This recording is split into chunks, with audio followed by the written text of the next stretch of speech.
qui est très important pour moi, c'est toujours d'inscrire mes actions dans mes valeurs. Tous les événements de la vie et les phénomènes sont aléatoires et hasardeux, on ne peut pas les prévoir. Selon moi, ça qui caractérise un homme libre. Il se cache à l'intérieur de ça, dans les définitions des stoïciens, c'est-à-dire la guerre de tous contre tous et la privation des libertés. De savoir switcher entre on et off. Si tu n'as pas musclé ça, c'est pas le jour de la compète que tu vas trouver le skill. Tu places le support de l'attention sur quelque chose de très concret, la respiration.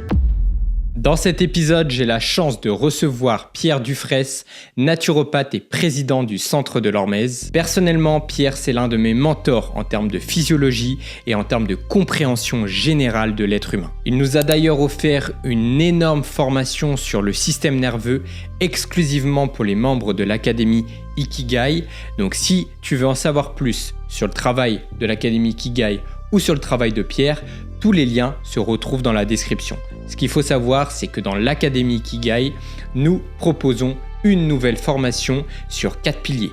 Sport, santé, business et relations, une fois par mois. Donc cet épisode, on l'a tourné avec Pierre pour terminer un petit peu le cycle sur le système nerveux. Une fois que tous les membres avaient vu la formation sur le système nerveux, je lui ai posé quelques petites questions et vous allez voir, c'était hyper passionnant parce que j'étais vraiment dans le concret avec justement 2 entraînements par jour. Donc peut-être que ça va pas parler à tout le monde ce contexte-là, mais vous allez voir que on va bien plus loin. En fait, on extrapole ça et moi je prends juste cet exemple-là pour aller comprendre et fouiller tout ce qui se cache derrière le système nerveux. Parce que comme vous l'avez vu dans le titre, le système nerveux possède des super pouvoirs, mais bien trop souvent inexploités. Alors je vous invite vraiment à prendre des notes, à poser toutes les questions qui vous passent par la tête dans les commentaires et on vous fera une joie d'y répondre.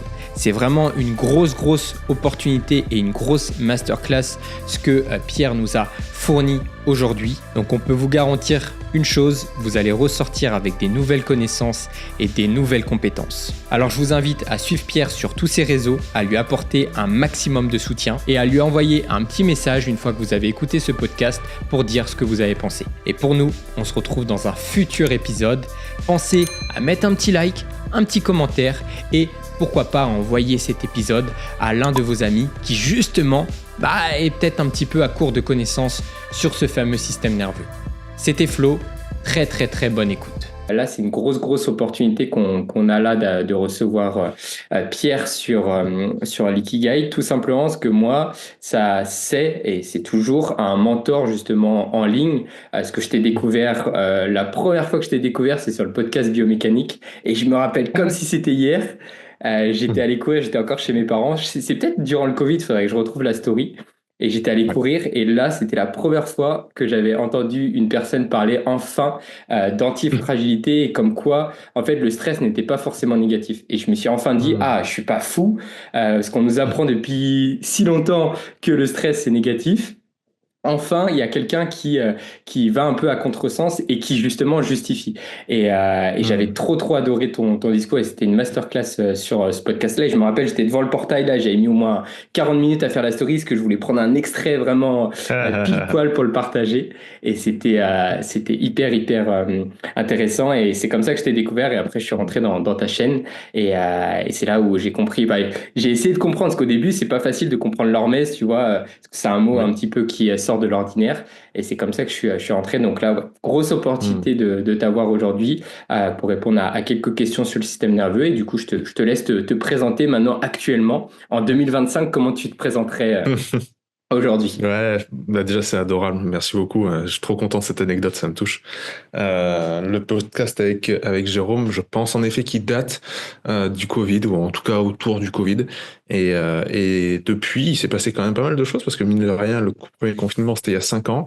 Et maintenant, ce qui caractérise le plus dans cette fenêtre de 5 ans, ça a été la création du Centre de l'Hormèse, donc vraiment un centre de formation pour personnes qui veulent devenir thérapeute, coach, peu importe, de manière, comme on dit, holistique, globale. On apprend aussi bien la physiologie, le corps humain, que la philosophie, que la nutrition, que la préparation physique, préparation mentale, exposition au froid, Voilà, les choses qui résonnent évidemment avec l'Académie Ikigai, hein, je le sais bien. Et donc voilà, et on est à plus de 300 personnes formées. C'est un cursus qui est long, c'est 18 mois de formation. Mais là, voilà, c'est une belle aventure là qui se prolonge, qui continue. Il y a des gens qui rentrent chaque année. Au mois de janvier, il y a une rentrée. Voilà, donc ça, j'en suis très content et j'endosse la casquette un peu nouvelle en ce moment d'auteur, parce que j'ai plusieurs livres qui vont sortir, dont un qui vient juste de sortir sur les émotions. Ouais.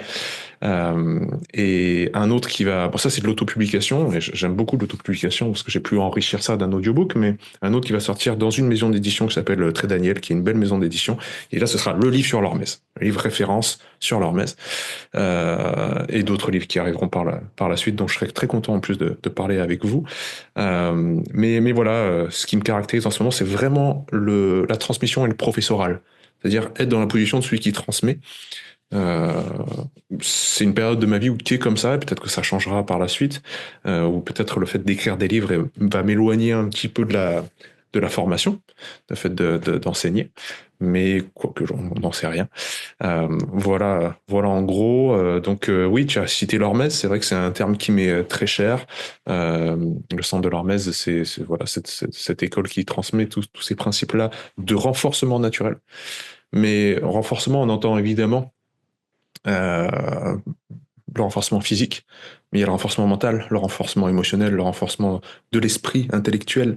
Tout ça, en fait, correspond à une analyse de comment se comporte la nature. Dans la nature, il n'y a que des surcompensations. Il se passe quelque chose, la nature se dit potentiellement il va y avoir pire bientôt, donc on se prépare à ça. Et ce n'est que des surcompensations comme ça. Et c'est exactement ce que toi tu vis, ce que tes élèves vivent dans l'entraînement. On, on, voilà, on se renforce, on s'entraîne, on fait des séances. Et le jour où tu fais un deadlift à 200 kilos, en fait, tu étais déjà capable de le faire à 200 kilos, la veille. C'est pas le jour où tu le fais, où tu dis, ah, ça y est, je suis devenu capable. C'est le corps, il avait préparé déjà, avant de soulever la barre, il était capable. Parce que s'il n'était pas capable avant, ben, tu n'aurais pas pu le faire. C'est pas le jour où tu y arrives, où tu as le PR, tu as le record. C'est que tu es déjà capable avant. Il y a toujours un coup d'avance qui est prévu par la nature. Et donc, on peut jouer avec. Donc, on peut se mettre des challenges, des épreuves. Et c'est très juste ce que tu as dit tout à l'heure. C'est, ah, enfin, quelqu'un met des mots sur ce que j'avais ressenti. Et ben, c'est exactement ça, en fait. On l'a tous ressenti, ce truc de, OK, si je me challenge, au niveau, mais même au niveau des relations sociales, au niveau de tout, je sens que ça va me faire grandir. Ça me fait peur, mais je sens que ça va me faire grandir. Bah, c'est exactement ça que j'ai essayé de comprendre, en fait, en étudiant les sciences du vivant. Donc voilà, je suis passionné par tout ça et je le Et transmets de comment c'est, différentes manières. justement, comment c'est arrivé ça parce que du coup, moi, c'est par le biais du sport que j'ai ressenti que bah, c'était en faisant plus d'entraînement que je progressais. Mais toi, c'est quoi un peu ton historique personnel? Parce que je l'ai Ouais. jamais entendu. Et comment tu as ressenti qu'il y avait ce qu'on nous avait un peu transmis à l'école n'était pas Mhm. si véridique que ça? C'est quoi ton Ouais. expérience là-dessus? Ton point de départ? Le point de départ, il est toujours difficile à cibler. Il y a des choses qui sont très fortes, qui sont arrivées tôt, c'est le fait d'être exposé à la mort très rapidement, de perdre des proches. Ça m'a un peu sauté aux yeux. Très rapidement, quand j'étais petit, j'ai perdu des grands-parents, puis j'ai perdu mon papa à 25 ans, des choses comme ça qui sont arrivées très tôt. Et certes, sur le moment, c'était très difficile. Évidemment, c'est l'épreuve d'une vie de perdre un proche. Mais je me rendais bien compte que derrière, ça développait des aptitudes en moi. C'est-à-dire le pas de recul, par exemple. Une certaine forme de détachement par rapport aux choses du quotidien. Et tu vois, tu perds ton père. Quand tu vas au supermarché après, tu as un rapport différent avec les caissiers. Tu vois, toutes les petites choses de la vie, tu les vois, tu les regardes d'un autre parce que tu as quelque chose de beaucoup plus grave qui vient d'arriver. Donc Hmm. après, quand tu fasses une queue de poisson sur la route, c'est plus la même chose. T'as un pas de recul. Et je dis, mais en fait, c'est fou parce que ce que je considère comme étant négatif, entre guillemets, apporte aussi du positif. Et même si le négatif est terrible, même si c'est la perte d'un proche, que c'est horrible, derrière, il va y avoir une croissance post-traumatique. Et ça, je trouvais ça dingue. Je dis, ah ouais, en fait, c'est dingue. En partant vivre au Japon aussi, ça m'a été très fort. Je suis parti vivre, au total, j'ai dû vivre 6-7 ans au Japon. Et je suis parti vivre j'avais pas 20 ans quand je suis parti à l'autre bout de la planète. C'était un déchirement de quitter la famille. et persuadé en moi, même si c'était très triste, je pleurais toutes les larmes de mon corps. Je suis jamais parti de chez moi à 19 ans, tu vois, et je pars à l'autre bout de la planète d'un coup. Même si c'était très très dur, je me disais au fond de moi, quand tu vas revenir, tu seras quelqu'un de différent. C'est pas que tu seras meilleur, etc. C'est juste tu vas te changer. Et ça c'était magique pour moi, tu vois. Donc voilà, je saurais pas te donner un point de départ, mais rapidement, assez rapidement, les épreuves de la vie m'ont fait comprendre que les épreuves, en fait, sont des épreuves uniquement par rapport à ton regard que tu portes là-dessus. C'est dans le jugement, tu vois. Mais, Ouais, dis-moi. mais tu vois, comment tu as fait pour pas tomber dans justement le chaos? Parce que quand il t'arrive quelque chose comme ça à 25 ans, il y a deux scénarios. C'est le premier scénario, c'est OK, je vais en faire une force. Et le deuxième scénario, c'est oh, la vie est trop dure avec moi. Autant fumer, autant boire de l'alcool, autant faire n'importe quoi. De toute façon, la vie, il faut la vivre comme ça. Ouais. Pourquoi, quelles étaient tes références justement à ce moment-là? Est-ce que tu as écouté des choses? Est-ce que tu avais un entourage? Qu'est-ce qui a Mhm. fait que? Bah, les références, c'était Dragon Ball, évidemment, comme tout le monde. On va pas aller chercher beaucoup plus loin. Non, mais je pense qu'il y a des archétypes qui nous marquent dans la culture. Évidemment, le cadre familial proche fait énormément. C'est-à-dire que si tu as de la sécurité parce que tu es aimé et que tu aimes tes proches et qui sont là pour toi, c'est beaucoup plus simple de faire des épreuves, des tremplins. Alors que si tu es dans une insécurité complète, sans doute que ça va être plus compliqué de voir le verre à moitié plein. Tu vas plutôt Mhm. le voir à moitié vide. Donc, on est tous différents. Moi, j'avais la chance d'avoir une famille qui était très soudée et qu'ils m'ont permis de me relever quand je suis tombé. Donc, il y a ça. Et puis, en effet, bercé par les shonen des mangas du type Dragon Ball, One Piece, tout ce que tu veux, où c'est toujours un héros qui n'a aucune aptitude quand il naît à la base, qui est même parfois même plus faible que les autres, et c'est par la sueur et le goût du sang qui va se transcender et dépasser tout le monde. Quand tu es animé par ça et que tu regardes ça toute ton enfance, et que tu as enfin le monde qui te propose une épreuve, tu te dis, Mhm. ah putain, je vais me déchirer, quoi, je vais me tuer, tant pis, c'est vraiment le goût de l'effort, c'est le goût de la niaque de se transcender par l'effort. Donc, à mon avis, ça a permis de teinter mon regard sur les choses de la vie, à mon avis. Voilà. Ah, c'est très très puissant. Je rebondis sur Mhm. deux choses. Le premier, c'est ce que tu as dit, être dans un bon environnement, c'est la fameuse pyramide de Maslow. Tu vois, c'est pour pouvoir justement surcompenser, bah, il faut que Ouais. la base de la pyramide soit en place, soit stable. Et c'est ce que tu as très bien dit. Et c'est ce qu'on propose aussi. C'est justement proposer un entourage, un environnement propice au développement. Et c'est ce que j'ai Mhm. senti aussi à la Balitam Chamber, le fait d'être vraiment dans un environnement Oui. propice au développement, ça change tout. Et après, tu peux justement entreprendre. Mais avant, si c'est un peu chaotique, c'est compliqué. Et Ouais. le deuxième point, là où je rebondis, c'est hyper intéressant le truc de Dragon Ball. Et un peu en fait, c'est ta trajectoire et comme si c'était un peu écrit et tu t'es dit, bah, il Mhm. faut que j'attends un peu ce challenge on va me donner sur la vie pour pouvoir me transcender. Et moi, c'est tout Mhm. con, mais peut-être ça va parler à certains de ma génération. Mais à l'époque, peut-être que tu connais aussi Nathan Mozengo à l'époque, c'est un gros bodybuilder, tu vois. Ouais, Et ben, ouais, il ouais. avait dit une phrase à un moment, et c'était ça. C'était, voilà, si vous êtes souvent dans l'adolescence, moi, c'est là où j'ai commencé la musculation, bah, souvent, tu peux avoir Mhm. des petites remises en question, etc. Tu peux être, c'est là où tu te construis. Donc, l'environnement est dur avec toi, tu vois.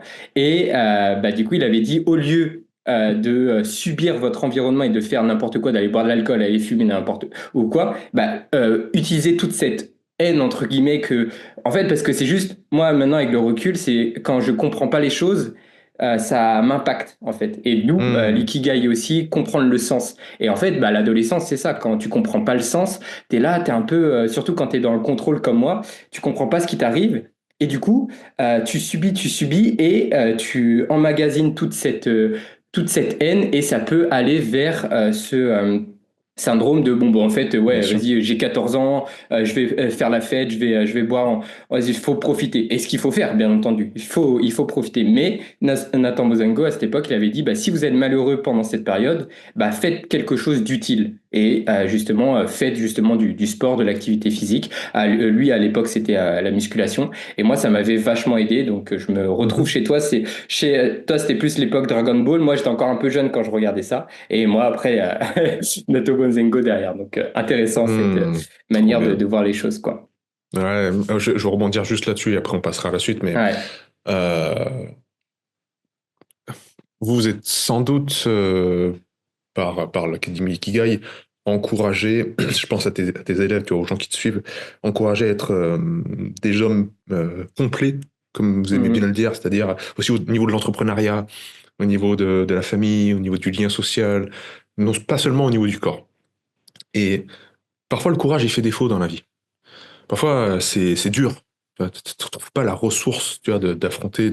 Et ben, quand le courage fait défaut, tournez-vous vers la générosité. Ça, c'est un petit peu ce que disait Nathan. C'est-à-dire, quand tu dis, putain, j'arrive plus, quoi. J'essaye, tu vois, je donne des forces, etc. Mais là, j'ai plus de force, plus de... Fais un acte généreux, complètement désintéressé. Aide quelqu'un.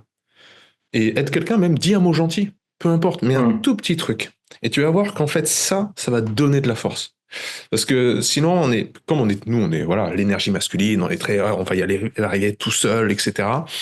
Parfois, parfois on sent qu'on s'épuise. Il y a plus la ressource est pas infinie.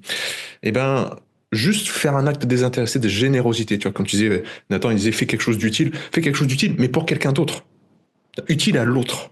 Et ça, tu vas voir que ça va vraiment te nourrir aussi. On a besoin de ce lien humain-là. Voilà, c'était juste quelque chose qui me venait comme ça.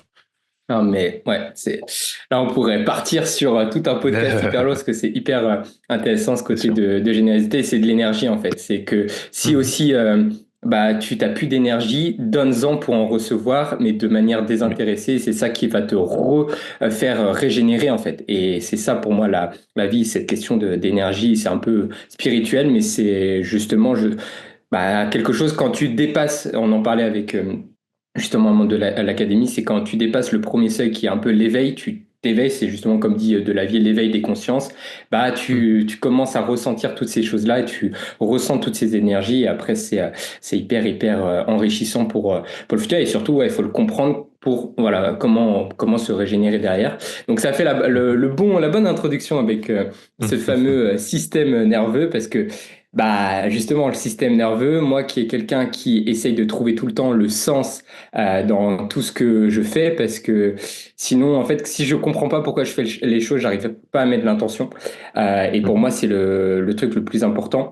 C'est comme adhérer à un programme d'entraînement, c'est si t'adhères pas, si en fait tu vas courir mais de manière désintéressée, bah t'auras pas les mêmes répercussions que si tu mettais vraiment l'âme dans ce que tu fais. Quand tu fais Mhm. des tractions c'est pareil, quand tu fais des pompes c'est pareil, mais en fait dans l'entrepreneuriat c'est la même chose. Et il faut comprendre, c'est d'où cette fameuse question, c'est quoi ton pourquoi? Et la plupart des gens, ils ont du mal à trouver vraiment leur pourquoi. Et je vais te poser juste une première question justement sur ça, et après on enchaîne sur le système nerveux. Toi, c'est quoi actuellement ton pourquoi et un peu ta mission de vie? Alors, je vais répondre maintenant, tout en sachant que dans 2 semaines, ça changera sans doute beaucoup parce que je vais Hmm. devenir papa. Mais moi, ce qui est très important pour moi, c'est toujours d'inscrire mes actions dans mes valeurs. Et mes valeurs qui sont cardinales, c'est la liberté, l'amour, la générosité et le courage. C'est les quatre qui sont cardinales. Et ça, pareil, on peut le dire à tes élèves également, à les membres de l'Académie Kigai, si vous n'êtes pas capable de livrer vos valeurs d'un seul coup comme ça, en quelques secondes, c'est que vous n'y avez jamais réfléchi, c'est pas acté. Et si c'est pas acté, vous êtes comme un bateau qui navigue sans cap. C'est-à-dire ça navigue et puis on prend toutes les vagues, mais on sait pas trop où on va, on tâtonne. Donc ne naviguez pas dans le brouillard dans votre vie. Il y a tous les événements de la vie et les phénomènes sont aléatoires et hasardeux, on peut pas les prévoir. Donc au moins sachez border le chemin.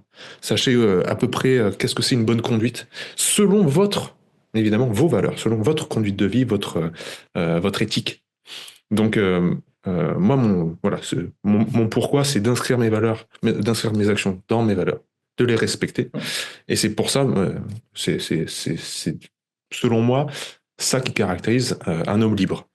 Vraiment un homme, comme vous diriez, Nico et toi, un homme complet, quoi. À partir de là, voilà. Donc oui, tout ça, ça va être sans doute remis en question et sans doute ébranlé par l'arrivée d'un bébé, mais où j'ai l'impression surtout que ça va le renforcer, en fait.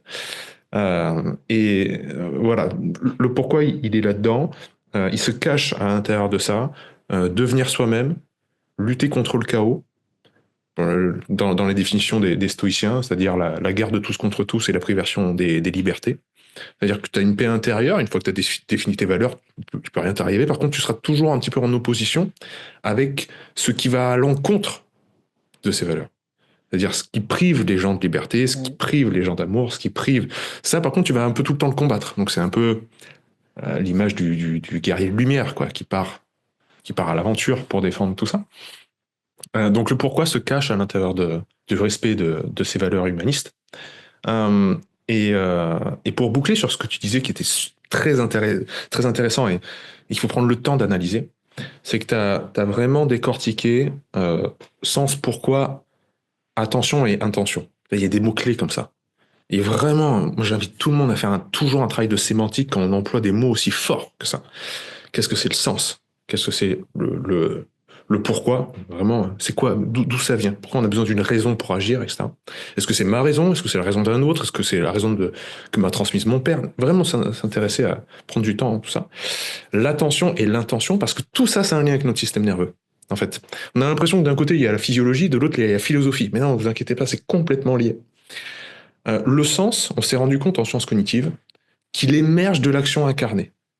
C'est-à-dire que quand on est bébé, par exemple, on ne sait pas que une poêle c'est chaud. Mais on ne sait pas qu'une poêle est chaude. C'est parce que c'est même chaud. Pour la première fois, on va se brûler, on va mettre la main sur une poêle chaude, et là, ça va brûler, et dire, ah oui, d'accord. Ce truc-là, quand il y a le feu dessous, c'est chaud et ça brûle. Donc le sens, il a émergé, il est venu, la signification, elle est venue après que j'ai touché la poêle, on est d'accord. Et pourtant, à l'âge adulte, on oublie ça. On essaie de déterminer le sens avant l'action. C'est-à-dire, avant l'action, dire, attends, je vais me lancer dans cette carrière. Alors, je vais faire ça, je vais peut-être faire tel business plan, mais est-ce que ça va vraiment me plaire? Est-ce que c'est mon ikigai, etc. Et les gens, ils réfléchissent avant l'action. Vous ne trouverez pas le sens avant l'action. Parce que vous êtes comme le bébé avant la poêle. Qu'est-ce que c'est le chaud? Je ne sais même pas ce que c'est chaud. Vous voyez? Il ne faut jamais confondre l'objectif et le chemin. Ce serait comme confondre l'objectif et le chemin. En se disant, tiens, si j'arpente ce chemin-là, où est-ce que je vais arriver? Et tu t'imagines l'arrivée. Et en fait, tu peux rester bloqué toute ta vie comme ça. Inhibé par l'anticipation, tu restes toute ta vie et tu veux même débattre avec les autres. Ah, vous croyez qu'il y a quoi en haut de la montagne? Et c'est quoi la vue? C'est quoi la vue de la montagne? Et tant que vous n'avez pas arpenté le chemin, c'est mort en fait. Donc le sens, il faut pas le trouver avant. Tu vois, même l'ikigai, les Japonais disent, pour avoir vécu au Japon, je le sais bien, ils disent, le trouvez pas tout de suite dans votre vie. Parce que en fait, il n'est pas là. Vous pouvez pas le trouver avant d'avoir tenté, essayé, et ça doit venir émerger plus tard, quoi, sur le chemin. C'est la vue du balcon, la vue de la terrasse, la vue en haut de la montagne. Donc, vous ne le trouverez pas avant. Il faut d'abord acter. Pour acter, il faut donc placer un pourquoi, comme tu l'as dit. Donc, peu importe, chacun va le trouver. Ça va guider votre attention, c'est-à-dire ce que vous allez rechercher dans le monde, ça va vous sembler saillant.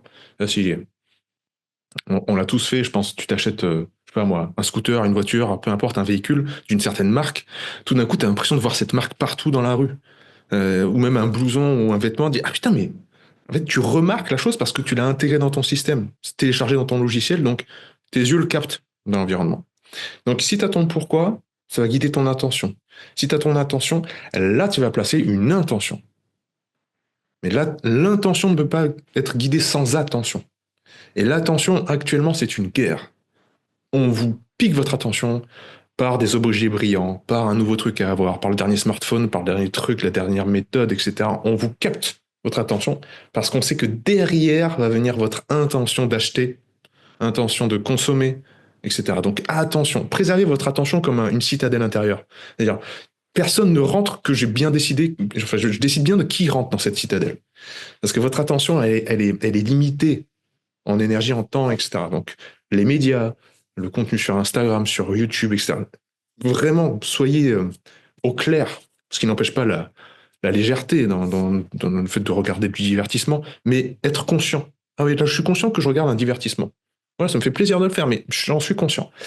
Parce que de derrière va découler votre intention, puis l'acte, et enfin le sens. Et quand tu actes, le système nerveux, lui, donc locomoteur, c'est lui, le système nerveux qui actionne les muscles via tout ce qu'on a vu dans le cours du système nerveux. Mais les sens ne sont pas passifs. Il n'y a pas d'un côté ma vue, mon odorat, l'ouïe, etc. Ça, c'est pas passif, c'est nourri par le fait d'agir.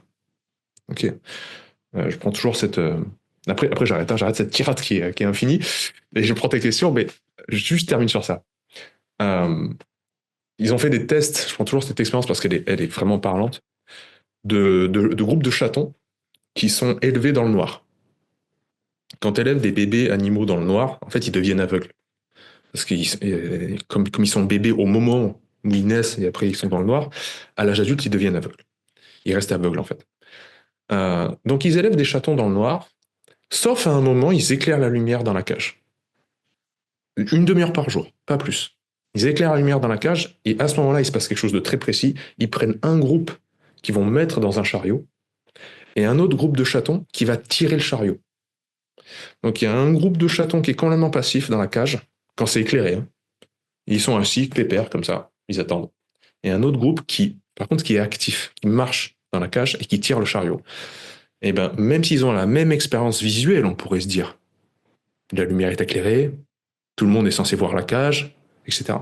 Ben, le groupe qui est actif devient, à l'âge adulte, des chats qui voient très bien, normalement. Et le groupe qui est passif, dans le chariot, il reste aveugle. Ce qui veut dire que capter l'information autour de vous dépend de votre action. C'est pas un truc passif où j'entends, je vois, je sens, etc. C'est complètement mergé, fusionné avec le fait d'agir et d'acter dans le monde. Donc quand ChatGPT vous propose de gagner du temps pour ne pas faire le job, de ne pas aller chercher vous-même à la bibliothèque ou dans un livre une information, c'est pas la même chose. Tu peux dire, oh, c'est la même chose. En fait, l'information, elle m'est délivrée comme ça, j'obtiens l'information, c'est la même chose que si... Et en plus, ça me fait gagner du temps. J'ai pas passé une demi-heure le nez dans un bouquin. Non, c'est pas la même chose. T'as pas fait le chemin. Et le fait de faire le chemin détermine tout, en fait, votre plasticité neuronale. Vous faites pas les connexions, etc. Vous voyez, c'est important ça, parce qu'on vous vend actuellement le fait de gagner du temps et le moindre effort, etc. Fuyez tout ça. C'est comme si je te disais, tu peux faire tes muscle-up sans effort. Mais tu rigoles ou quoi? Je veux apprendre le muscle-up, parce que c'est kiffant, en fait, d'apprendre ça, d'être dans le processus. Voilà, bref, c'est tout. Et surtout, je rebondis là-dessus, pour le muscle-up, il faut l'ancrer justement dans son système nerveux. Et si tu regardes juste une vidéo YouTube qui t'explique tout de A à Z, comment faire ton muscle-up, bah, c'est un peu comme ChatGPT. Ah, mais c'est bon, je sais comment tout faire. Mais non, on a tous une morphologie différente, on a tous une anatomie différente, on a tous une physiologie différente, on récupère tous différemment. Donc, il faut être dans l'action, pratiquer. Et après, utiliser justement les ressources à disposition. Mais si tu restes sur ton siège et que tu regardes juste des vidéos de muscle-up ou des champions de sprint ou quoi, ça t'aidera jamais à courir plus vite, parce que faut l'ancrer dans, j'aime bien ce que tu disais, dans ton disque, en fait, dans ton disque dur. Et ça, c'est hyper important que tu le mettes en avant actuellement, parce que dans notre génération, là, en 2025, justement, avec ChatGPT, je commence à beaucoup l'utiliser, Nico aussi, certains de l'académie aussi, et on encourage aussi ça, parce que ça permet d'avoir des ressources beaucoup plus rapidement, d'aller plus vite, que ça soit dans la création de contenu aussi. Quand tu dis, Ouais. attends, j'ai une idée là en tête de nouvelles vidéos, boum, tu mets tout dans ChatGPT, bah, il va te faire ton script. Mais tu es juste en train de réciter, et tu n'es pas en train de vraiment... t'imprègnes pas ce que tu connais. Et s'il y a une moindre incertitude, par exemple, moi, c'est ce que j'ai ressenti quand tu fais des ateliers avec des personnes, donc par exemple 5 personnes en face de toi, c'est facile de faire une vidéo sur ton siège pour des muscle-up, mais quand tu as 5 personnes qui te posent des questions et qui changent tout le truc, et que là, tu es perdu, tu n'as plus de ressources, ben on voit si là, tu as vraiment compris ce que tu sais. Ouais, ouais. Et c'est ça pour moi un vrai coach, et c'est ça qui est hyper important. Et ça l'intelligence artificielle, selon moi, ne pourra jamais le remplacer.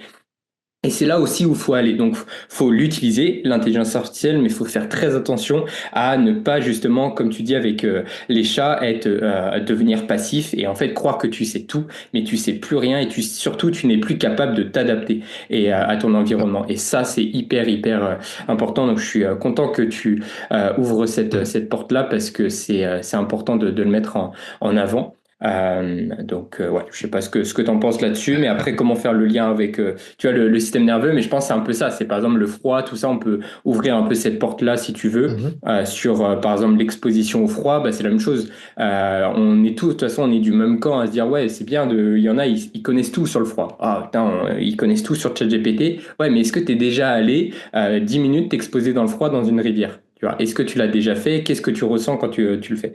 Et je sais que justement, tu proclames ça aussi, être dans l'action pour ressentir vraiment toutes ces choses-là. Donc, par exemple, moi, on peut Mhm. ouvrir un peu l'arc du froid et je te laisse Ça là-dessus. marche. Ouais. C'est bien parce que le froid, justement, il synthétise beaucoup de choses. Il y a des choses au niveau de la théorie qui ne pourront jamais être transmises. Euh, Rien ne remplacera la pratique, c'est-à-dire que tu pourras parler de long en large de ce que ça fait de rentrer dans le froid. Le jour où tu le fais, tous les masques tombent, quoi. C'est-à-dire un bain avec des glaçons, tu comprends vraiment ce que ça veut dire avoir froid. Euh, donc oui, faut pas confondre théorie et pratique, clairement. Comme disait Einstein, la théorie et la pratique, en théorie c'est la même chose, en pratique c'est différent. C'est vraiment deux mondes différents. Et ça revient à dire qu'il faut pas confondre savoir et connaître. Savoir, par exemple là tu sais si t'as chaud ou si t'as froid. Là, j'avais un petit peu chaud, j'ai enlevé mon pull. Je sais ça. C'est un truc immédiat, c'est une intelligence artificielle. Le mot est trop, on l'utilise trop quoi. C'est l'intelligence directe, instinctive du monde. Si on était tous les deux dans la même pièce, automatiquement, on respecterait des certaines distances sociales. Tu vois? Tu sais, quand t'as quelqu'un qui te serre la main et qui s'approche trop près de ton visage, et putain, il est bizarre lui, tu vois. Il te parle, il y a des gens, tu sais, qui s'approchent trop près. Ça met mal à l'aise, tu vois. Eh ben, tu le sais au centimètre près. Tu le sens comme s'il passait un mur. Il rentre dans ta zone. Tu vois. Pourtant, si je te questionne, je te dis, mais c'est combien? C'est 42 centimètres? C'est 53? Tu pourrais pas me répondre. Pourtant, au millimètre près, tu sens quand la personne dépasse les bornes et qu'elle est trop près de toi. Tu vois.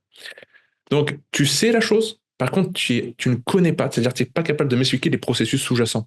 Tu n'es pas capable de m'expliquer ce qui se passe dessous, quoi. Tout ça vient que je sais tout ça. Moi, ce qui m'a toujours intéressé, c'est à la fois de savoir, par l'expérience, tu vois, ce que ça fait de faire un muscle-up, de passer au-dessus de la barre, tu vois, savoir. Mais aussi de connaître derrière. C'est quoi la biomécanique derrière? C'est quoi le système nerveux qui active? C'est quel muscle? C'est quoi la chaîne cinétique? Comment les grands dorsaux, les grands ronds travaillent sur le muscle-up? Est-ce que j'ai besoin de tirer la barre, de presser la barre? Et qu'est-ce qui se passe vraiment au niveau des mitochondries, au niveau du système nerveux, au niveau des muscles?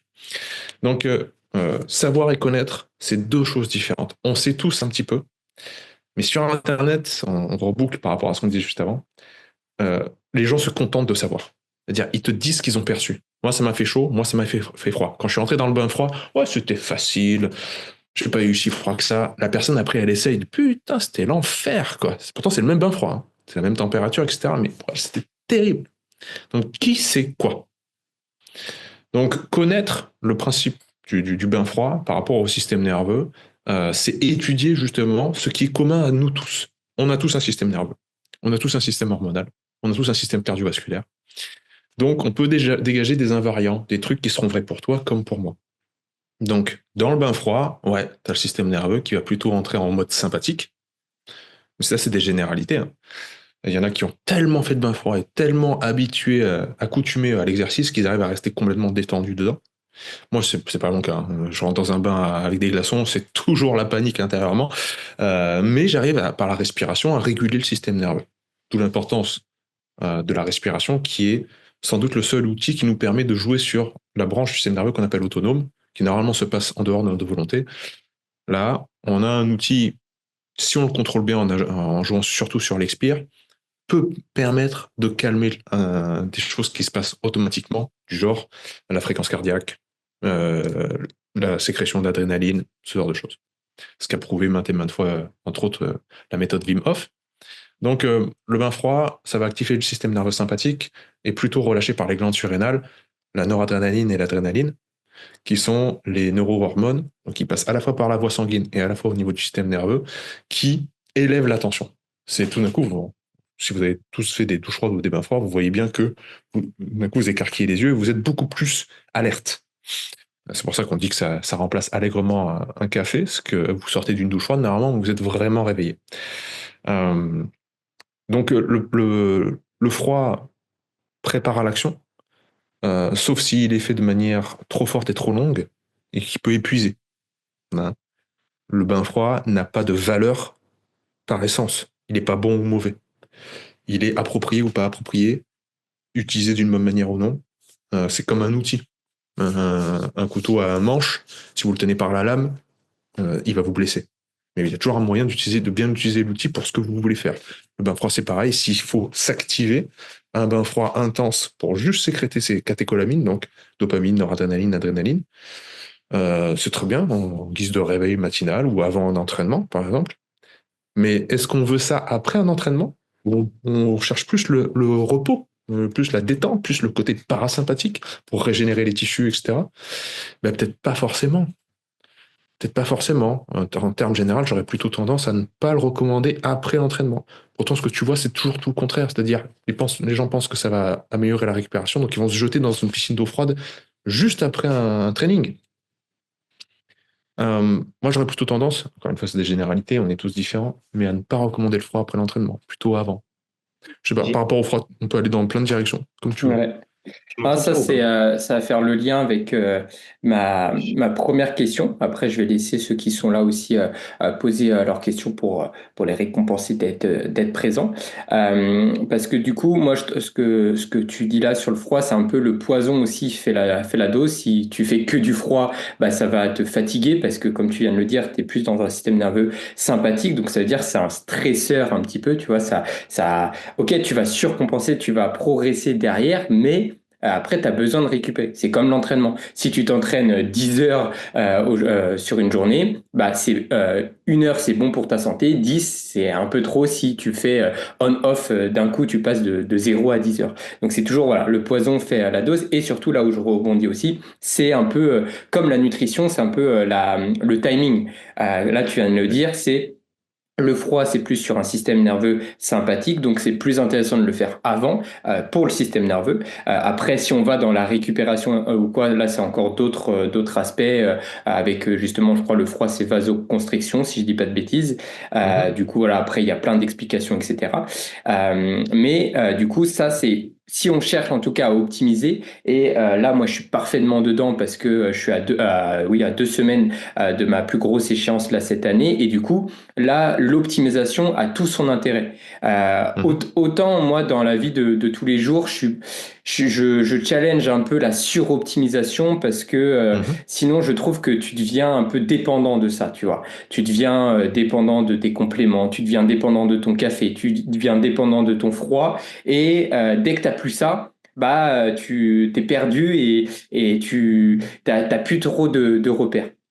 Donc moi, j'essaie de trouver un peu un juste équilibre. Mais par contre, très proche d'une échéance, là, tout ce que je sais sur la suroptimisation, là, je mets tout. Là, j'envoie tout parce que bah, c'est maintenant. C'est maintenant qu'il faut tout envoyer. Et du coup, ça fait le lien avec ma question. Là, bah, par exemple, aujourd'hui, je suis sur une double séance parce que je simule exactement ce que je vais avoir lors de ma compétition. Donc pas dimanche prochain, mais dimanche juste après. Là, on est dimanche. Donc là, j'ai fait ce matin le premier battle. Donc, ça a été assez stressant. C'est 8 minutes de battle avec une grosse fréquence cardiaque. Donc, juste après, j'étais pas bien. Donc, bah voilà, je dois redescendre. Et après, j'ai une deuxième séance qui va arriver cet après-midi, comme si c'était mon deuxième battle, et je dois refaire on. Donc là, je fais on, off, et je passe d'un système nerveux. Au début, le matin, je me réveille parasympathique, je dois passer en sympathique, je dois revenir en parasympathique, je dois refaire sympathique, je dois refaire parasympathique. Et pour moi, les athlètes de haut niveau, c'est ceux qui sont le plus capables de faire on, off le plus rapidement possible. Et moi, j'ai trouvé des trucs qui m'aident énormément et je l'ai utilisé encore aujourd'hui, je l'ai repris et ça m'a fait un bien fou. Je vais le dire après derrière. Mais du coup, j'ai une question pour toi. Toi, tu prends ce contexte-là, un contexte de haut niveau, tu t'entraînes 2 fois par jour, qu'est-ce que tu utiliserais concrètement pour pouvoir justement switcher sur ton système nerveux sympathique, parasympathique? Hmm. J'utiliserai l'outil que j'ai mis en place avec mon athlète depuis longtemps. C'est-à-dire que le jour de la compète, c'est trop tard. C'est-à-dire que si Ouais, t'as pas fait le job de muscler cette adaptabilité pendant l'année, voire les 2 ans, voire les 3 ans qui viennent de précéder, de passer, comme tu dis, c'est vraiment très important ce que tu viens de dire, surtout à haut niveau. De savoir switcher entre on et off. Si tu n'as pas musclé ça, cette variance-là, c'est pas le jour de la compète que tu vas trouver le skill. Le skill, il est vraiment à développer au fil du temps, au fil des années, au fil des mois, par la répétition. Encore et toujours. Encore une fois, hein, notre système nerveux sert au mouvement. Donc tout ce que vous voyez au niveau du mouvement, dites-vous que ça joue pareil de l'intérieur. C'est pareil pour la mémorisation, c'est pareil pour l'apprentissage, c'est pareil pour absolument tout. La répétition, c'est roi. Nombre d'essais-erreurs par unité de temps. Essai, erreur, correction par unité de temps. Ça, c'est la formule mathématique de l'apprentissage. Il faut essayer beaucoup de fois, se tromper beaucoup de fois, être corrigé beaucoup de fois, le maximum en une unité de temps. Par exemple, 1 heure, ou une journée, ou un an. Et donc, une routine de on-off, ça peut être tout et son contraire. Chez certaines personnes, elles ont pris l'habitude de faire une sieste. Elles ont développé ça. Moi, si j'ai pas l'habitude, c'est impossible que je m'endorme entre deux battles. Je vais être une pile. Je vais pas arriver à redescendre, je vais pas arriver à m'endormir. D'autres personnes, c'est une forme de méditation. Ça marche très bien parce qu'ils méditent depuis 2 ans. Ils ont mis ça en place avec leur coach. Ou s'ils sont tout seuls, ils ont développé le skill de la méditation. T'essayes de faire méditer quelqu'un qui a jamais médité, mais laisse tomber, quoi. Il va penser à tout sauf à ça, quoi. S'il n'a pas pensé à ça, peut-être que le mettre sur un support d'attention, comme on a dit tout à l'heure, hein. L'attention, c'est ce qui permet l'intention. Tu places le support de l'attention sur quelque chose de très concret, la respiration. Dis, t'inquiète pas, on va ni méditer, ni faire une sieste, ni quoi que ce soit, parce que vous sentez chez la personne il est là, il tourne déjà à 10 000. Ok. Essayez pas de le remettre à zéro. Il n'y arrivera pas à faire sa sieste. Donc, si t'es pas capable de ça, ton 10 000 là, juste je change de focus. Comme un projecteur, je le braque sur autre chose. Pense à ta respiration. Vous inventez une cohérence cardiaque ou vous inventez une autre respiration, genre t'inspires sur 6 temps et t'expires sur 10. Un truc plus calmant avec une expiration plus longue. Et ça, vous le faites faire pendant 10 minutes. Et comme ça, il se dira pas, il faut que je me détende, faut que je me détende, faut que je passe un parasympathique parce qu'après j'ai ma compète, etc. Plus il va stresser par rapport à ça, plus il va encore moins se détendre, hein. Donc, on essaye de l'embarquer sur autre chose. Mais tout ça pour dire que il faut être prévoyant. Quand on est à un certain niveau, comme toi, on fait des compétitions, etc., il faut faire des périodes d'entraînement, justement des périodes où vous répétez des skills. Le muscle-up, c'en est un, mais le skill de savoir faire on-off avant une compète, c'en est un autre. Et ça, il faut vraiment le travailler. Et c'est là où, off-season, en dehors de la période de compète, tu vas faire tes bains froids, tu vas faire ta médite, tu vas faire tes respirations. Tu essayes d'accumuler de l'expérience et de l'expérience de te connaître de l'intérieur, en fait. Lire ton propre manuel. C'est pour ça que je suis vraiment pas fan de faire des bains froids avec de la musique, d'écouter des podcasts pendant qu'on s'entraîne, en fait, de dévier l'attention, parce que votre intention va suivre. Et le jour où votre intention, c'est de faire de la compète, et votre intention, c'est de faire du on-off, vous savez plus où placer votre attention. Vous n'avez plus l'habitude, vous n'avez pas le skill. Vous cherchez le truc. Donc, j'ai pas un outil qui est parfait. Il y en a plein. La respiration, la méditation, le body scan. C'est-à-dire, tu fermes les yeux, tu respires et tu visualises les parties de ton corps, l'une après l'autre. Ça a été prouvé comme étant très calmant. Des patterns de respiration, parce que tu as des centres nerveux, des ganglions nerveux, comme le complexe de Pré-Brodinger dans le cerveau, qui sont là pour la cadence. C'est-à-dire, à partir du moment où tu dis à une personne, tu vas inspirer sur 10, expirer sur 8, et que tu répètes ça, tu vois, un truc cyclique de cadence, tu as certains groupes de neurones qui se mettent en activité. Et eux, ils ont été prouvés comme étant plutôt calmants du système nerveux. Okay. Donc en fait, tu pourrais faire une cadence de 12-10 ou de 8-2, ce serait un peu la même chose, ça calme le système parce que votre système nerveux, il est profondément prédictif. mais essaie toujours de prévoir ce qui va se passer dans les prochaines secondes. Donc si tu lui donnes un schéma respiratoire, ça va le calmer, il va savoir comment on va respirer dans les prochaines secondes, il va se calmer.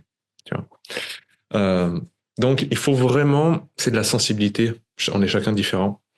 Peut-être pour certaines personnes, la respiration, ça les gonfle, il faut pas ça, il faut qu'ils marchent. Moi, pour me calmer, j'ai besoin de marcher. Bah ok, il va marcher. Le système visuel, quand il voit en périphérie défiler le paysage, ça le calme aussi. Non, tu vas marcher pendant une demi-heure. Peu importe. Moi, il faut que je jeûne, je peux pas manger. Ok, mais tu manges pas, c'est pas grave.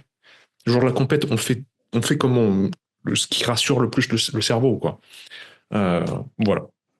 Donc il y a deux choses là dans ce que tu viens de dire, c'est le off-saison, donc tester un maximum d'outils, et ça passe par la connaissance, et c'est ce qu'on propose aussi dans l'académie, c'est justement tester le froid, tester la respiration loin des échéances pour voir en fait qu'est-ce qui te convient le mieux, et après tu pioches un petit peu dans tous ces outils-là pour le jour J. Là on parle de la compétition, mais dans l'entrepreneuriat, si par exemple tu as une grosse conférence, bah pour moi c'est la même chose. C'est une grosse journée. Tu dois être à 100%, tu dois apporter vraiment de la valeur au maximum au monde, donc tu dois être activé. Mais après, faut pas être trop activé, sinon tu vas te griller. Et moi, c'est l'erreur que j'ai faite. Et encore souvent avec, on revient à cette action. C'est quand t'as pas l'expérience, bah voilà, tu fais un atelier muscle up sur 2 jours. Bah le premier jour tu pètes la forme, mais en fait le lendemain t'es KO, t'as plus d'énergie.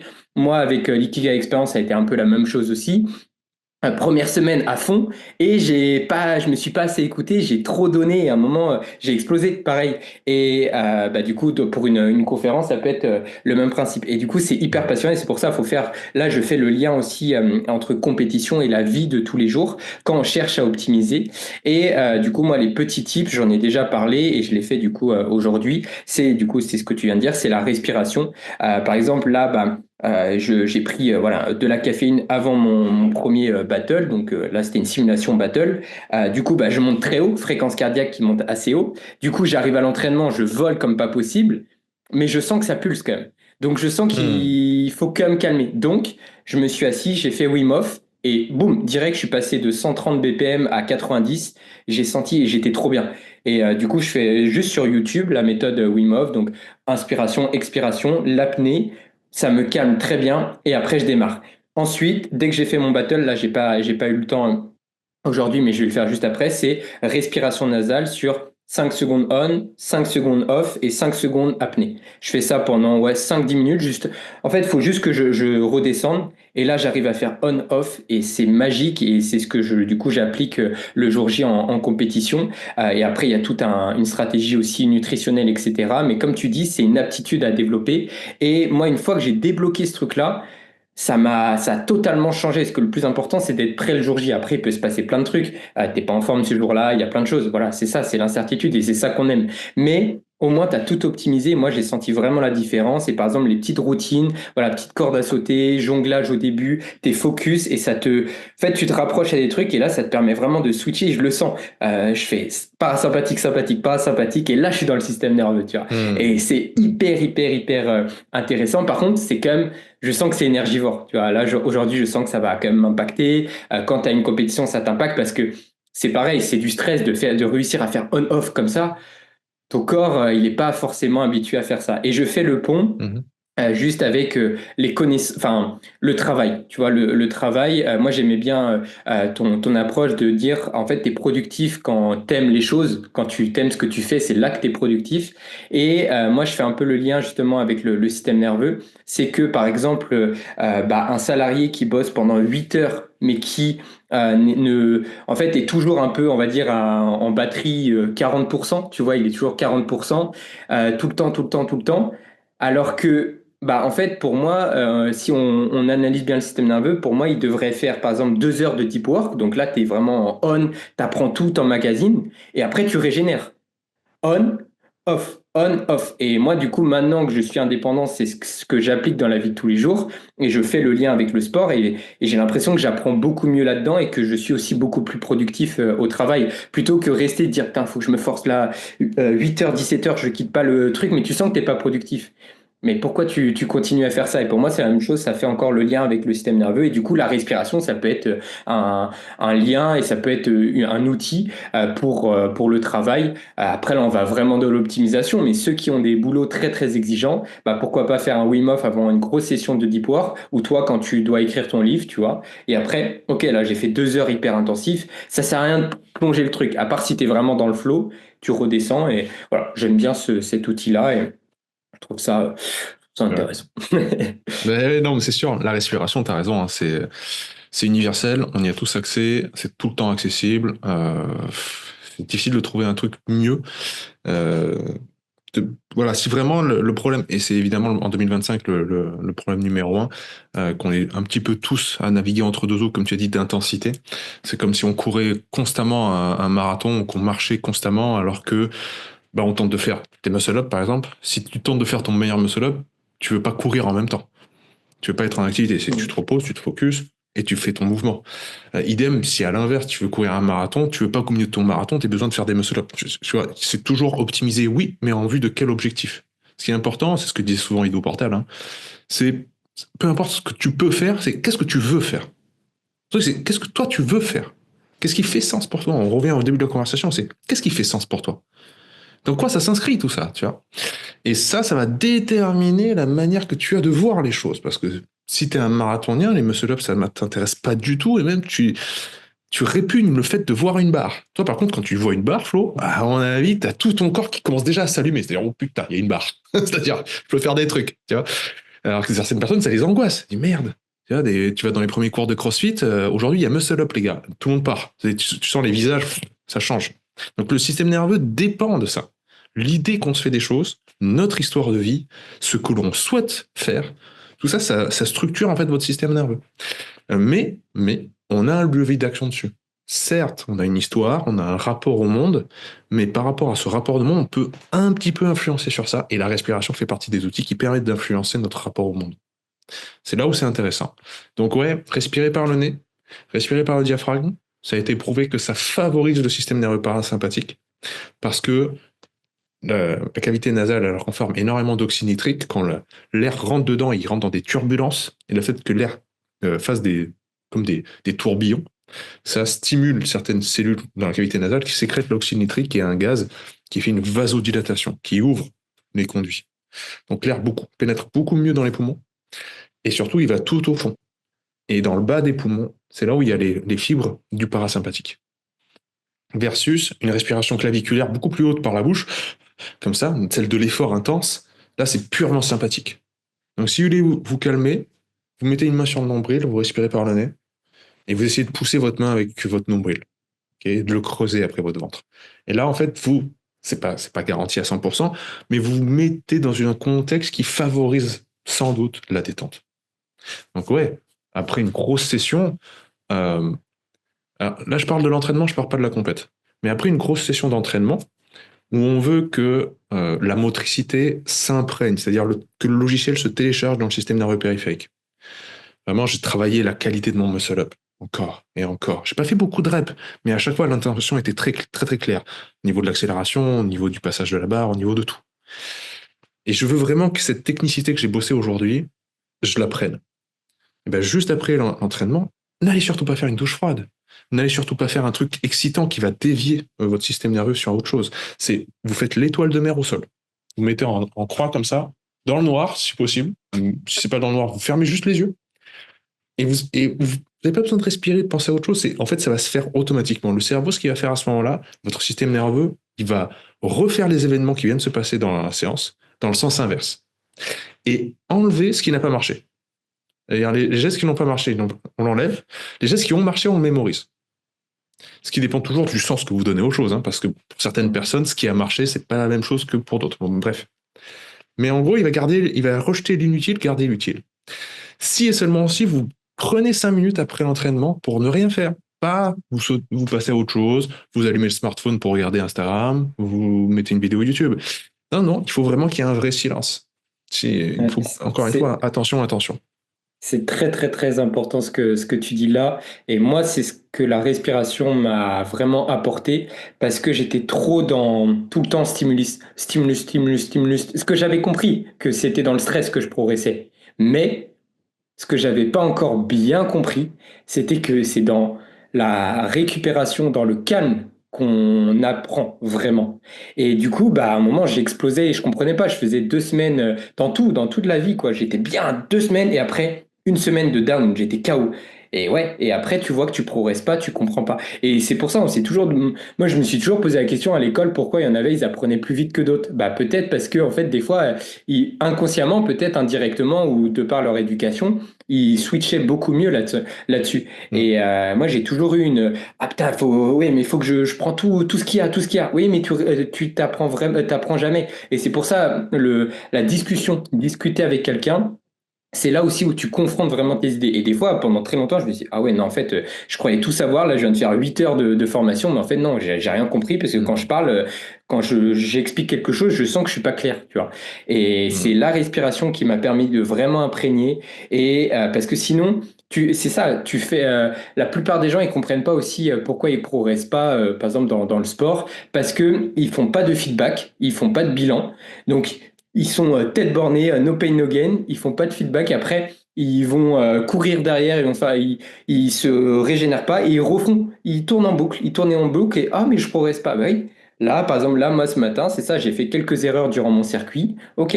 Là, juste après le podcast, je vais me poser. Je peux mettre. J'aime bien l'idée du noir. Je vais peut-être me mettre un petit masque de nuit. Juste réfléchir à, dans un premier temps, la pratique avec les battles. Ce que j'ai pas bien fait, j'enlève. Hop, ok, ça, j'enlève. Ensuite, bah, la discussion qu'on a eue ensemble, tu vois, oh putain, ouais, ah, ça, ce qu'il m'a dit, putain, trop intéressant, tac, je prends ça, ok, et je mets tout dans les petites boîtes. Et après, derrière, je trouve que c'est comme ça que tu évolues beaucoup, beaucoup mieux, selon moi. Et je trouvais ça vraiment, c'est intéressant ce que tu dis là-dessus, c'est C'est super. important. Alors, non, si tu le fais encore plus, encore, hein, ça va être encore mieux, quoi, avec de la volonté, c'est-à-dire vraiment tu fais Mm. le job, c'est-à-dire tu penses à mettre dans, comme tu as dit, le savoir géospatialiser vos connaissances, c'est énorme pour le cerveau. Il y en a qui créent des palais intérieurs pour mémoriser des livres entiers, c'est-à-dire ils s'imaginent rentrer dans leur maison ou dans un palais et ils rangent dans des endroits leur savoir. C'est pour ça d'ailleurs qu'on dit en premier lieu. Tu sais cette expression. En premier lieu, j'aimerais que on parle de ceci. En second lieu, j'aimerais qu'on parle de cela. Cette expression-là, en fait, ça venait du temps où on n'avait pas l'écriture. En fait, ça coûtait cher les feuilles de papier. Donc les étudiants à la Sorbonne devaient retenir par cœur ce que disait le professeur. Donc en premier lieu, ça voulait dire en premier lieu dans votre tête. Mettez ça dans une case, dans un premier lieu. Mettez ce savoir-là. En second lieu, mettez ce savoir-là dans un autre endroit. Donc, dans votre tête, vous pouvez créer un palais intérieur au niveau des connaissances. Donc, c'est pareil pour la motricité, c'est-à-dire, ou peu importe, un savoir théorique. Tout à l'heure, tu vas t'allonger, tu vas repenser à notre conversation et dire ah ouais, ce qu'on a dit là, c'était super et tout. Tu y repenses. Mais ça va plus loin que ça, c'est que ton cerveau, de toute façon, va faire le job. Tu n'as même pas besoin d'y penser. Il va le faire automatiquement. Mais il faut que tu donnes le contexte approprié. Et là, on a mille et une façons d'échouer, mille et une façons de mal faire les choses.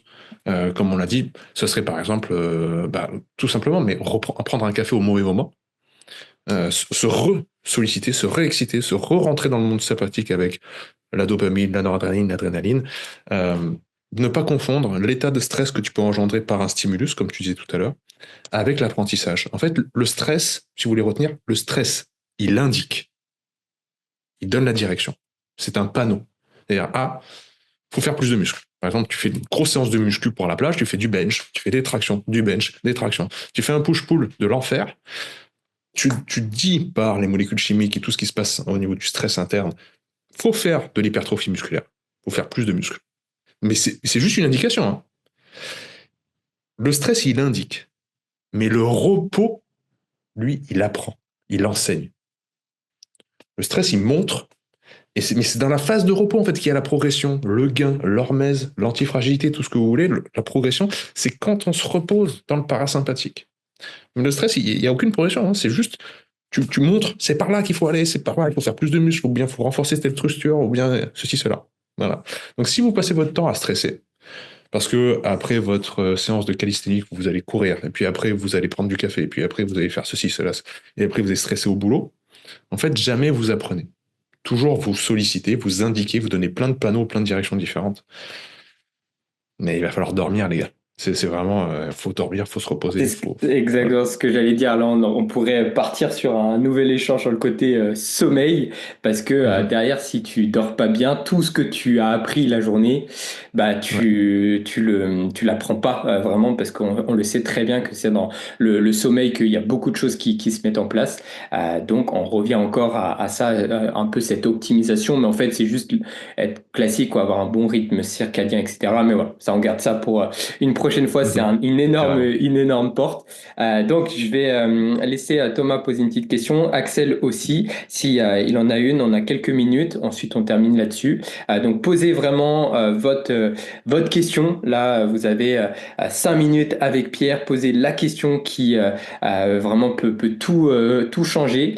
Et voilà, et surtout, bah, du coup, moi, ce que je voulais dire, c'est surtout, ça part du coup du contexte. Parce que là, bah, ça a été un échange avec Pierre où je suis parti pas mal de mon contexte sur le côté haut niveau. Donc, j'ai fait le lien avec le système nerveux. Mais ce que j'ai retenu, ce que j'ai appris un petit peu ces derniers temps, c'est, ouais, tout est une question de contexte. En fait, on a tous une vie Oui. différente, etc. Et c'est ça qui est hyper important. Donc là, on vous Mhm. donne cette opportunité. Donc, Thomas, je te laisse commencer et on termine là-dessus.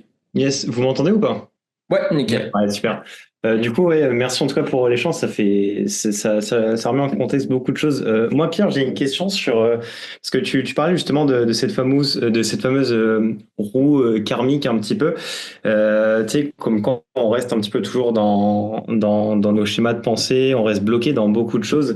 Moi, je voulais savoir un petit peu comment tu faisais un petit peu pour raisonner les gens, mais de manière très douce pour essayer de leur faire comprendre qu'ils sont quand même beaucoup plus que ce qu'ils pensaient dans leur environnement. Je sais pas si j'ai été clair ou si tu veux que je réexplique avec d'autres mots, mais Pense- pour moi, en fait, Ouais, c'est je ça pense avoir la compris.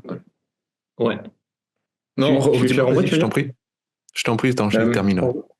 ouais. Ce que je disais, en fait, c'est comment tu peux arriver à faire prendre conscience aux gens que on peut réécrire en fait vraiment la manière dont on prend en compte les choses, comment justement on peut, même au niveau du sport ou au niveau de la vie en général, leur faire prendre conscience on n'est pas, je veux dire, bloqué dans des cases ou quoi que ce soit. Je sais pas si tu vois un petit peu. Et genre, Yes, ouais, c'est la question, hein. Allez, Ouais, non, c'est mais une je excellente sais question, bien. mais c'est Je sais la bien. question existentielle, hein. Ouais, et le système nerveux, Comment, c'est inscrit ouais, dedans, tu vois, mais. ouais, ouais. C'est une excellente question et je me la suis souvent posée et Ouais. tu sais, souvent, pendant longtemps, j'ai été frustré de pas pouvoir changer les gens. Ouais. Surtout tes proches. Et moi, j'ai tenu un cabinet pendant longtemps, donc j'ai continué à faire du coaching aussi par la suite. Mais quand tu tiens un cabinet, que les gens se déplacent, tu leur donnes des conseils, ils repartent chez eux, tu les revois la semaine prochaine, la semaine d'après, et puis de mois en mois, rien ne change.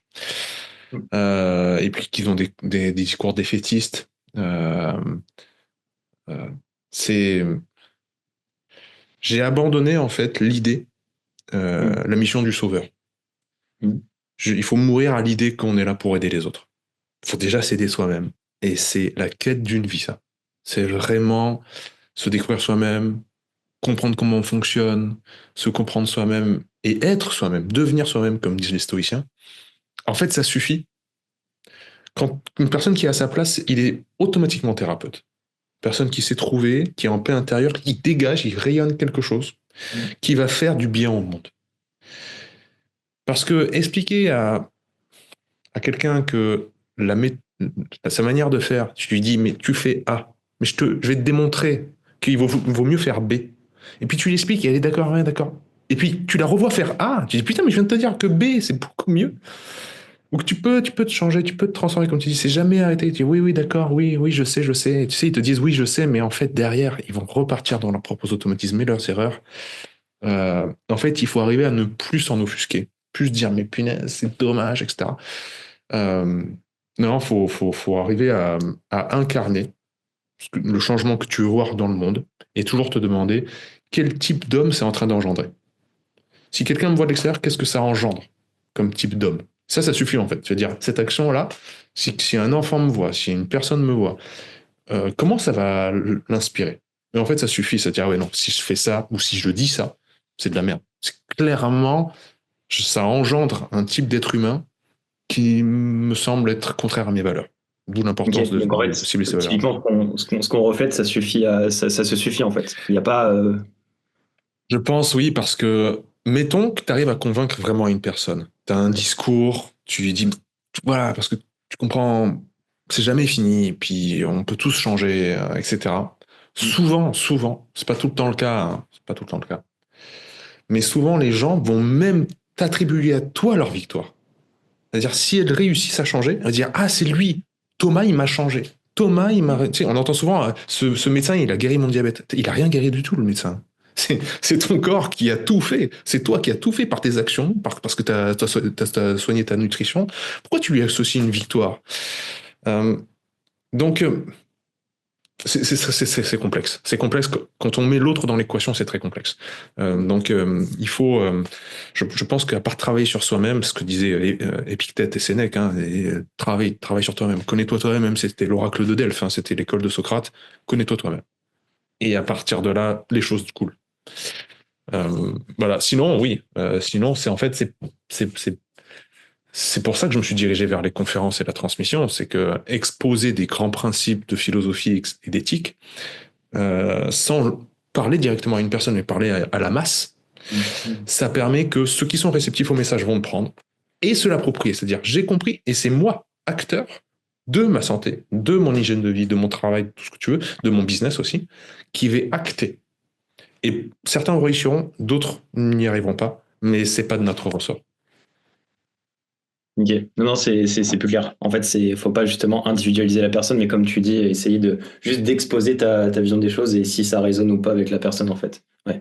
Ouais, c'est Et ça. comme Rendre il a l'autre dit, autonome. Ouais. ouais, et comme tu as dit, Pierre, c'est incarné par l'acte et des fois, pas forcément tout le temps par les mots. La Des fois, les parole. actes valent Ouais. beaucoup plus.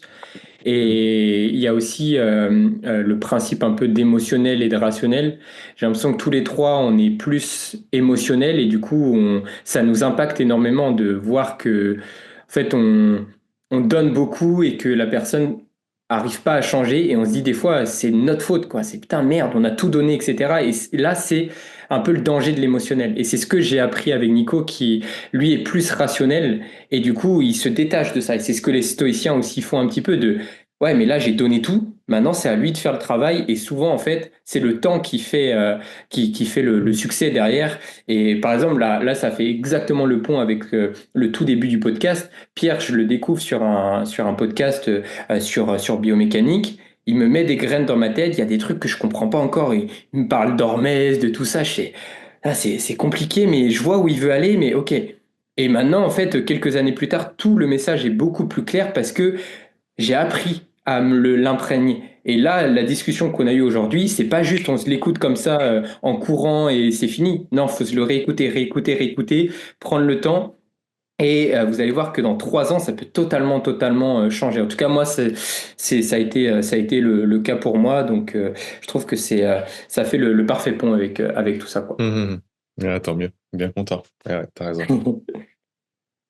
Bon, on est tout bon. Thomas, t'as pu, Non, non, c'est bon. Ouais. Ce qu'il faut retenir, c'est de planter la graine et il faut la laisser germer en fait dans l'esprit de la personne. Ce que tu ouais, viens de et dire. continuer Ouais. d'incarner et toujours être dans l'action. Et en fait, voilà, tu verras qui sera sensible ou pas, mais tu pourras pas aider tout le monde, tu seras pas le sauveur, mais tu seras le Bien sauveur sûr. des personnes qui seront à même de passer à l'action à leur tour. Et là, tu auras gagné, tu vois. Là, tu auras checké des trucs. Et comme il dit aussi, voilà, être présent sur plus la masse. Donc maintenant, on a la chance avec les réseaux sociaux, avec YouTube, avec Instagram, avec les podcasts, de propager un message comme ça et C'est ça. être tout le temps continuer d'apprendre. Et c'est pour ça qu'on est tous là aujourd'hui. Donc, ouais, magnifique. Ok. Non, non, bah top. Au Magnifique. moins, c'est beaucoup plus clair pour moi et ça m'aide un petit peu dans l'état d'esprit que je souhaitais aborder pour essayer de diffuser le message que toi aussi tu as, Pierre, dans la vitalité en général et tout ça. Et j'aimerais aussi, bah, on va dire, apporter ma pierre à l'édifice sur ça, en fait. Trop Ouais, bien. Trop bien. magnifique. Magnifique. Pierre, le mot de la fin, je te le laisse, et puis on est tout bon. Bah, écoutez, rien ne remplacera le goût de l'effort, hein, rien ne remplacera le chemin. Maintenant, il faut cheminer. Le fait d'en parler, c'est génial, mais on a une épée à double tranchant. Nos actes et nos paroles. Il faut toujours incarner ce qu'on dit, parler de notre incarnation, dire ce qu'on incarne, et ouais, se porter garant des valeurs humanistes qu'on aime tant, euh, et inscrire ces actes-là dans le bien commun. Je pense vraiment qu'un homme, quand il passe de l'enfant à adulte, c'est pas une histoire d'âge, c'est pas une histoire de numéro, c'est surtout une histoire d'engagement. S'engager pour quelque chose qui nous dépasse, c'est à mon avis la réalisation ultime. Donc voilà, longue vie à Ikigai, bien entendu, et à tout ce que vous faites, tout ce que vous mettez en place. Merci beaucoup et longue vie à tes projets. J'ai hâte parce que je connais un petit peu ce qui se prépare, notamment des petits livres là en préparation, comme quand on s'était vu à Paris, tu m'as teasé tout ça. Et j'ai hâte de voir tout ça parce que bah, moi qui justement utilise la lecture dans mes routines, j'ai un peu de mal quand même à trouver des lectures qui font sens parce que bah, encore une fois, c'est la littérature, c'est tout un art et c'est compliqué à rentrer dedans. Et quand je connais la personne, bah, c'est plus simple. Donc, Mais oui, c'est bah, sûr. ton livre avec les émotions, bah, je me suis réjoui de lire ça. Même si Mhm. c'est compliqué, hein, il y a de la neuro, il y a tout, c'est compliqué, mais c'est ça qu'on aime. Et je vais le relire pour vraiment bien me l'assimiler. Ça veut dire aussi que bah, j'ai des choses encore à comprendre. Et c'est pour ça que j'ai adoré que tu t'ouvres la porte de l'émotion parce que c'est quelque chose, c'est une porte qu'on voit pas du tout et que moi je suis aussi bah, très novice là-dessus. Donc ça veut dire qu'il y a une grosse marge de progression et c'est ça qu'on aime. Donc magnifique. Trop bien, merci. Merci Flo. Alors, merci à tous et puis bah, voilà, bon dimanche. De toute façon, je vais mettre tout ça en rediffusion. Il y a moyen que ça sorte en podcast aussi parce que c'était Trop bien. passionnant. Là, ça m'a fait vibrer. Donc ouais, Ouais, profitez bien et puis tant mieux, on met ça puis quand vous voulez. Je serai à disposition. au plaisir. Merci beaucoup, Pierre. Merci Thomas aussi. Ouais, pas de souci, hein. Merci beaucoup, Pierre, pour l'énergie et merci, Flo aussi. Ça fait plaisir. Grande joie. Ouais. Bon après-midi. Ciao, Yes. ciao. Salut.